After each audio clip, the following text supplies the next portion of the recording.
আর আপনাকে রেলওয়ের ফাটকে দাঁড়িয়ে সময় নষ্ট করতে হবে না, কারণ সময় নষ্টর দিন শেষ। আজিমগঞ্জের 29 নম্বর যে রেলওয়ে গেট, সেই বাঁশপল্লীতলা রেল গেটের কিন্তু ইতিমধ্যেই যে আন্ডারপাস, সেই আন্ডারপাসের কাজ কিন্তু শুরু হয়ে গিয়েছে।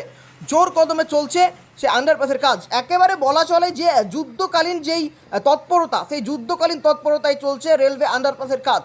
আর সেখান থেকেই সরাসরি টেলিফোন লাইনে রয়েছে আমাদের প্রতিনিধি অনন্ত খা। অনন্ত, কি চিত্র উঠে আসছে, বিস্তারিত জানাও। হ্যাঁ পলাশ, তোমাকে যেটা বলবো, দীর্ঘ প্রতীক্ষার পর কিন্তু আজিমগঞ্জ, হাওড়া ডিভিশনের যে আজিমগঞ্জ, সেখানে কিন্তু আন্ডারপাসের কাজ শুরু হয়ে গিয়েছে। খুব জোর কদমে কাজ চলছে প্রায়। এটা হওয়ার ফলে আমাদের যে দীর্ঘ রেলগেটে অপেক্ষা, পারাপারের যে অসুবিধা, সেটা কিন্তু দীর্ঘ প্রতীক্ষার পর এই অসুবিধাগুলোর সমাধান কিন্তু হলো। এটার জন্য সত্যি ইস্টার্ন রেলওয়েকে অনেক অনেক ধন্যবাদ। এতে কি হবে, অনেক মানুষের যে যাতায়াতের টাইমটা লাগতো সেটা কমে যাবে, এবং ওপারে রেলগেটে বাজারের ভেতরে যে ভিড়টা জমতো সেটা কিন্তু আর জমবে না। বাইপাস করে মানুষ খুব সহজেই নিজের গন্তব্যে যেতে পারবে। দীর্ঘ প্রতীক্ষার পর এই আন্ডারপাস কিন্তু কাজ শুরু হয়েছে। সাধারণ মানুষের মুখে হাসি কতটা ফুটছে অনন্ত! হ্যাঁ, সেটা বলা একদম সত্যি সুন্দর হবে। প্রত্যেকটা জনসাধারণ, আজিমগঞ্জের জনসাধারণ যারা নিয়মিত এই রাস্তায় যাতায়াত করে, তারা কিন্তু প্রত্যেকে খুব অসংখ্য খুশি। ধন্যবাদ অনন্ত তারা খুব তোমাকে। আপনারা আনন্দের সাথে শুনলেন এই কাজের আমাদের প্রশংসা কিন্তু প্রতিনিধি করে অনন্ত চলেছে। খাঁ সেখানকার যেই পরিস্থিতি, সেই পরিস্থিতি কিন্তু তুলে ধরলো।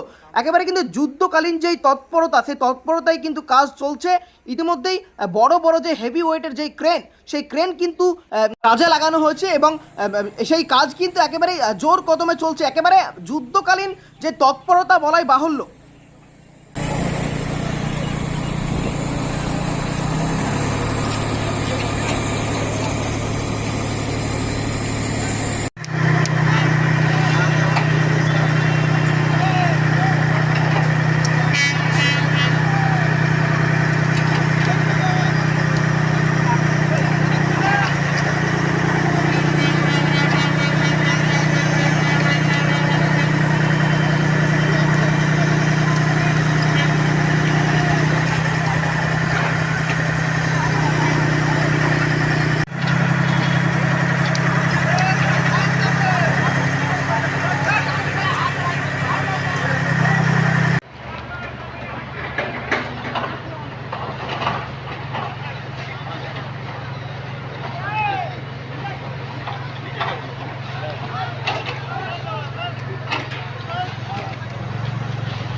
जाएगी।